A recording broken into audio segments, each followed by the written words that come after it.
Everyone, আজকে আবার একটা সিম্পল রেসিপি নিয়ে এসেছি। তো এটা হলো বয়েল পটেটো, আর আমি ব্রেডগুলো ছোট ছোট করে কেটে নিয়েছি, সাইডগুলো কেটে। তো আমি এখানে বয়েল পটেটোগুলো ক্রাশ করে নেব। ক্রাশও করতে পারো, আর না হলে তোমরা হাত দিয়েও মাখতে পারো। তো আমি হাত দিয়ে মাখার থেকে হাত দিয়ে মাখলে একটু একটু থেকে যায়, তো সুন্দর করে ক্রাশ করে নিলে সব সুন্দরভাবে। তো তোমরা দেখতে পারো আমি এইদিকে রিফাইন তেল গরম করতে দিয়ে দিয়েছি, আর আমি সব আলু ম্যাশ করে দিয়েছি। আর আমি এখন এক এক করে ইনগ্রিডিয়েন্টসগুলো সব দিয়ে দেবো। একটু নুন দিলাম, সামান্য পরিমাণে একটু হলুদ দিলাম, একটু চিলি ফ্লেক্স দিয়ে দিলাম, সামান্য দেব। ঝাল যারা খেতে পছন্দ করো তারা অনেকটাই পারবে দিতে।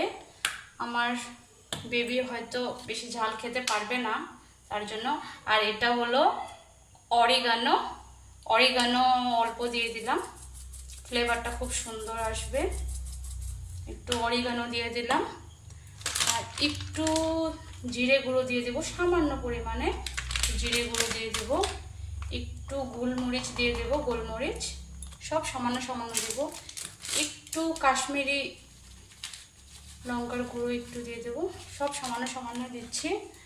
আর এখানে আমি পেঁয়াজটা সব দিয়ে দেব, আর অল্প করে কাঁচা লঙ্কা কুচি, একটু কাঁচা লঙ্কা কুচি, আর একটু ধনেপাতা কুচি।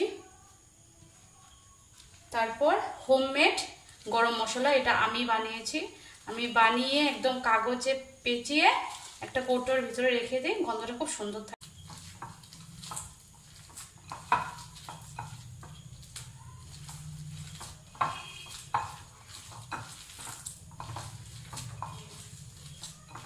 তো আমি সবকিছু দিয়ে মেখে নিয়েছি, আর এখন অল্প আদা কুচি দিয়ে নেব।